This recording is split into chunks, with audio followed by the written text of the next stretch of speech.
mort encore.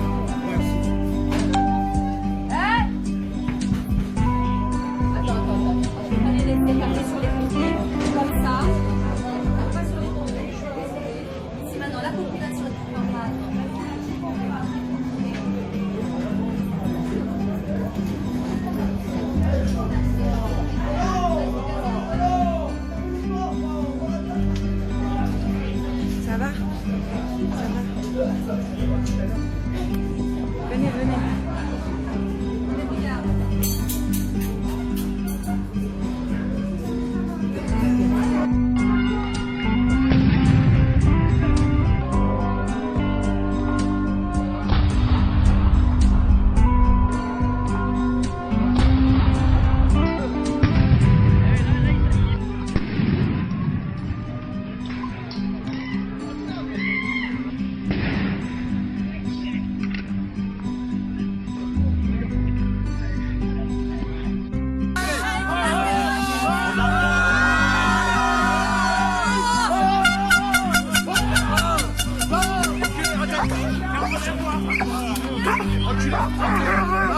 J'ai rien dit. J'ai rien dit.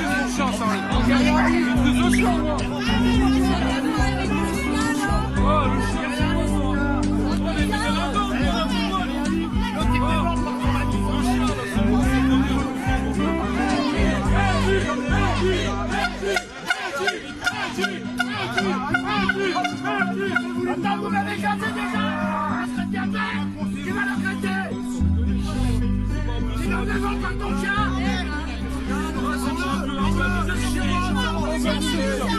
Là, tu vas l'enculer. J'ai pas dit enculer. Non, j'ai pas dit ça. Eh, comment? Faut pas déformer. J'ai pas déformé tout ça. Eh, vous laissez la taille. Vous laissez la taille. Je connaissais Mehdi. Lui, c'est pas bien ce que t'as fait. Tu le connais, Mehdi, comment il est. C'est pas du tout ça, il n'est pas des méchants. En plus, tu le tiens même pas, ton chien, quoi. Il a même pas maîtrisé. Il aurait pas eu la misère, il bordel. Grave. Ah bah là oui, hein. Il aurait pas eu la misère. Mange-le, ton chien, tu le tiens pas. Regardez, regardez, il est en sang. Il est en sang. Il est en sang. Il est en sang. Regardez, il est en sang.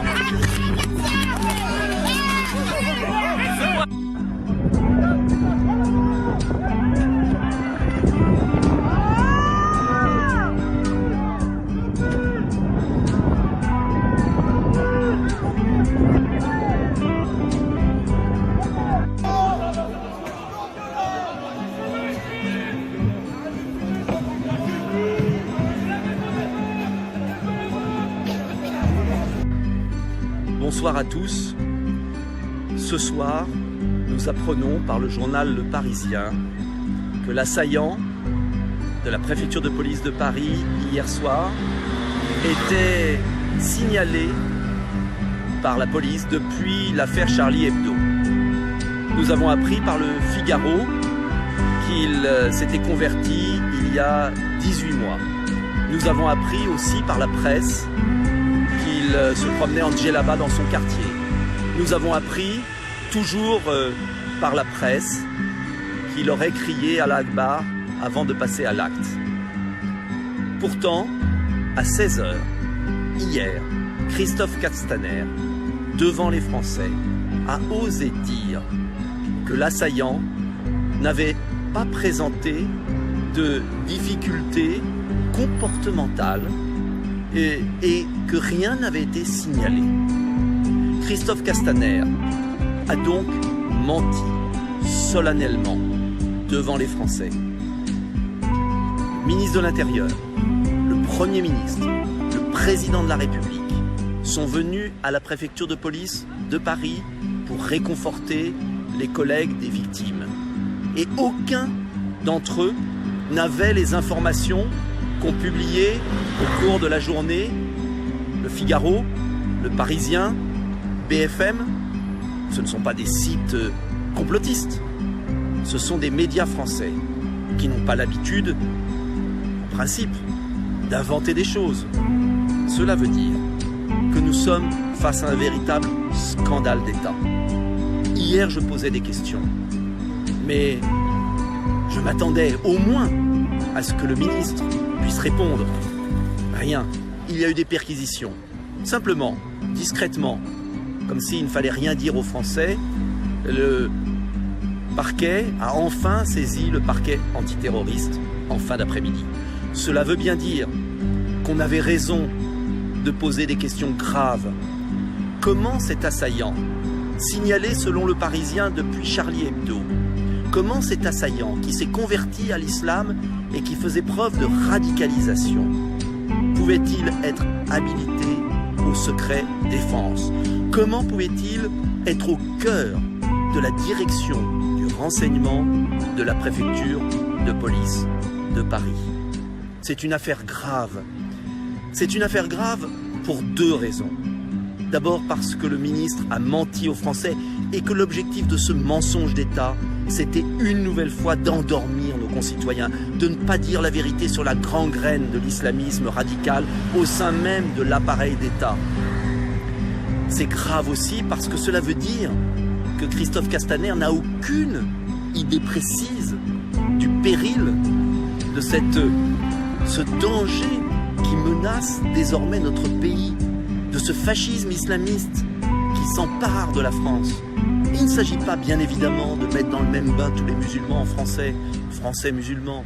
Il s'agit simplement de désigner clairement ceux qui veulent notre mort, ceux qui ont assassiné hier, égorgé, on l'apprend aussi aujourd'hui seulement maintenant, égorgé leurs collègues de travail au cœur de l'appareil d'État, au cœur de la préfecture de police.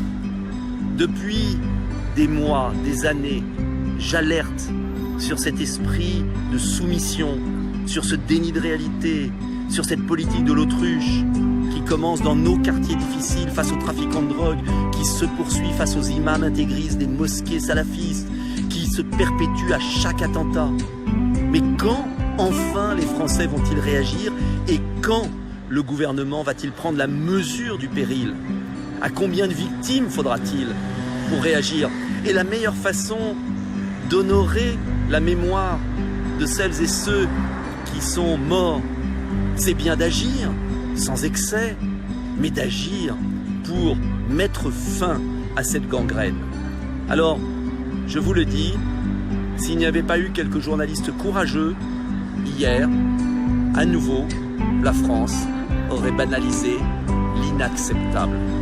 À nouveau, la France serait tombée dans une sorte de piège mortel qui a tué le pays dans l'entre-deux-guerres.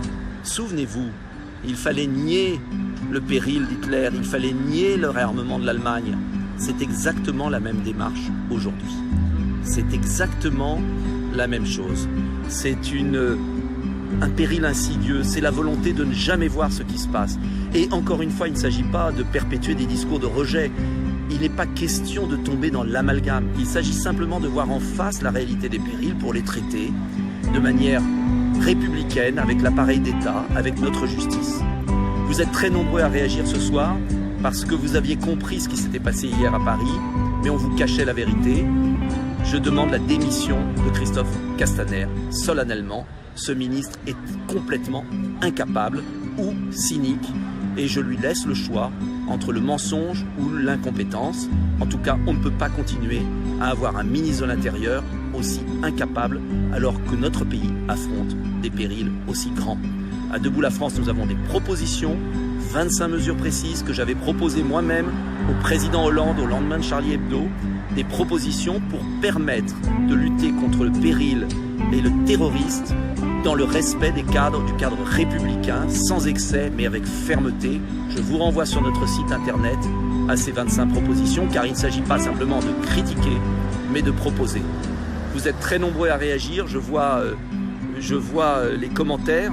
Yolande, Eudes d'Aquitaine, Olivier, Bernard, je vous remercie, je vous demande de relayer cette vidéo car il est difficile dans notre pays, je peux vous l'assurer, en ce moment pour moi, de m'exprimer dans les médias car tout est bien verrouillé par les amis de M. Macron qui veulent faire oublier aux Français la situation et qui veulent surtout éviter qu'une voix raisonnable, ferme, qui incarne autorité et justice puisse s'exprimer dans le pays.